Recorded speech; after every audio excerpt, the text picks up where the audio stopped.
Hey there, hello and welcome. Good to see you. Good to be with you tonight. Tonight, I want to talk about what happens when things don't go your way. I'm working with someone who was working towards a big outcome, a big goal. She'd been working towards it for years. You know what? I'm going to use getting stood up at the altar as an example, as the example, right? Because I want to protect her privacy. That's not what happened, though. That's the example that I'm going to use, right? Because anyway, my friend was had been working towards this goal, this outcome for years, and she didn't get her outcome. So similar to like being left at the altar, let's say you'd been in a relationship for years and you thought you were going to get married, right? And this outcome, she had built her whole future plan around this outcome. And I'm just reminded of that saying, right? That, if you want to make God laugh, tell him or her your plans. So she built her whole future plan, her whole future life plan around this outcome, and she didn't get it. Okay. So similar to, you've been in a relationship with a beloved for a long time, maybe some years. Now you're culminating the big event. You're going to get married. You've planned your whole life around this partnership, right? This union. You're going to get married. You're going to have children. Maybe you're going to live in a certain part of the country, and then uh, he leaves you at the altar or breaks up with you the night before. I actually know somebody that happens to years and years ago, right? So you think it's the end of the world, right? That sucks. That's painful. That hurts. That's traumatic. And what trauma is energy that's stuck in the body, right? Or a really painful event that happened, and then energy gets stuck in the body.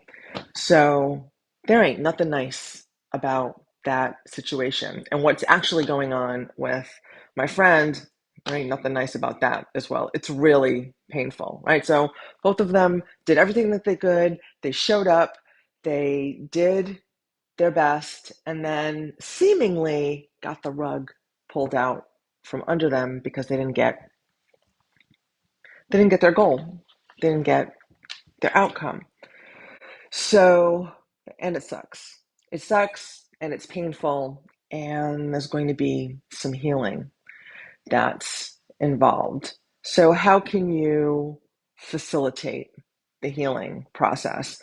So, my friend is really suffering, and now, not so much because I'm going to continue with the wedding example, right? So, let's say it's a month later. Hey, Darlene, good to see you.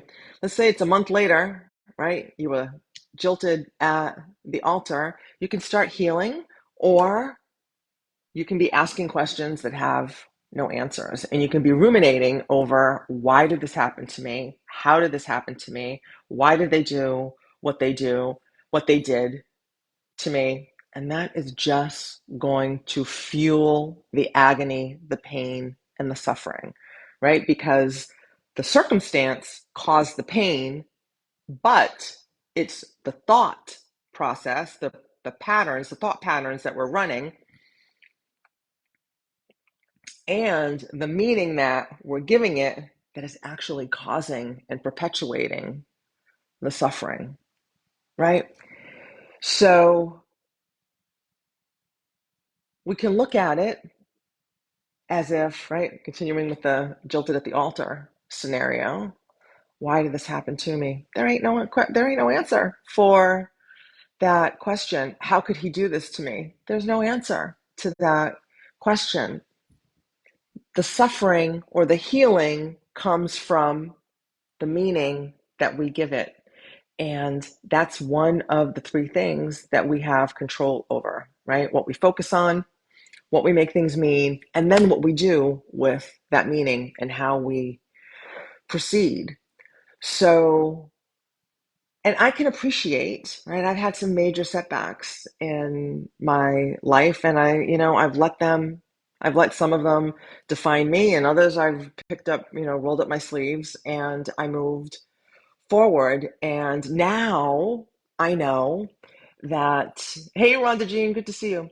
Now I know that life is happening for me, okay? That the universe doesn't make mistakes, that God is on my side. She's not going to give me anything more that I can handle, and that if something is happening that's not going the way that I want it to, or right, so it's not going the way that you want it to, whether or not we suffer or persevere and move forward is really dependent upon what we make it mean.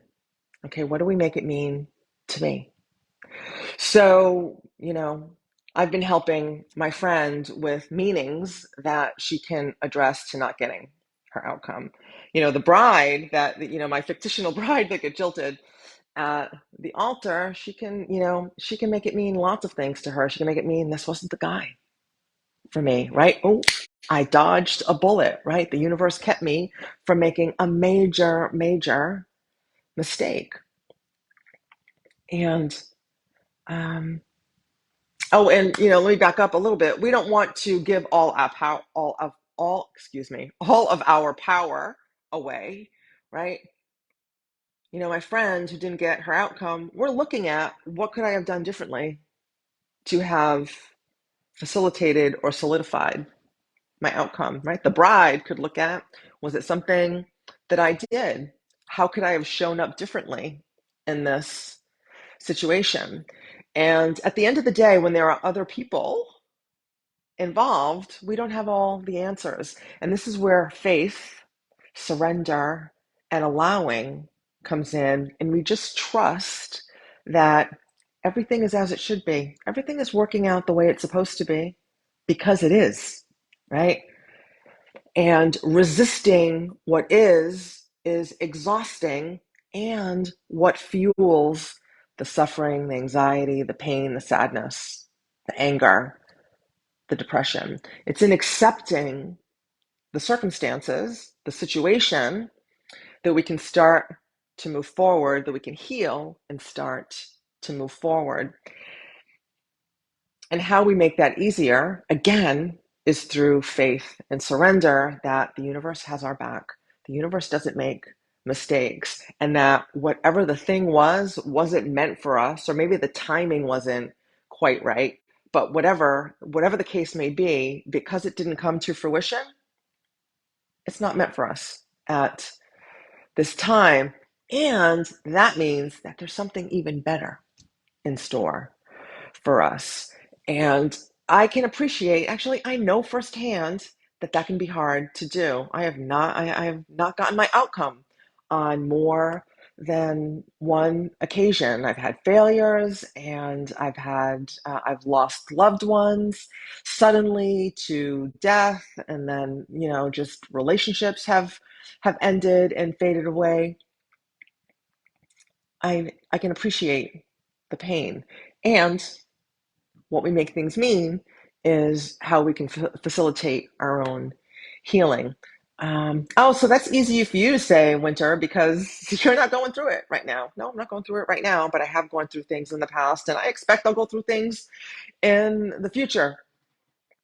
And the way that you can cultivate that level of awareness is through meditation and release work, right? So meditation, particularly a silent mantra meditation practice. I'm going to put my free meditation starter kit someplace in this post, right? Because your meditation practice, one's going to connect you to God, right? It's going to open up the channel between you and God, so you can feel that connection. You can feel God's love more, and it's going to give you the space to have that thought process where you can start giving things meanings that serve you versus meanings that cause you pain and suffering. And the other thing is release work, right? So I need to do a separate video on what release work is, right? But we have these negative emotions, and if we don't feel them and process them, right? My friend actually spent quite a bit of time resisting the pain, right? She was resisting the pain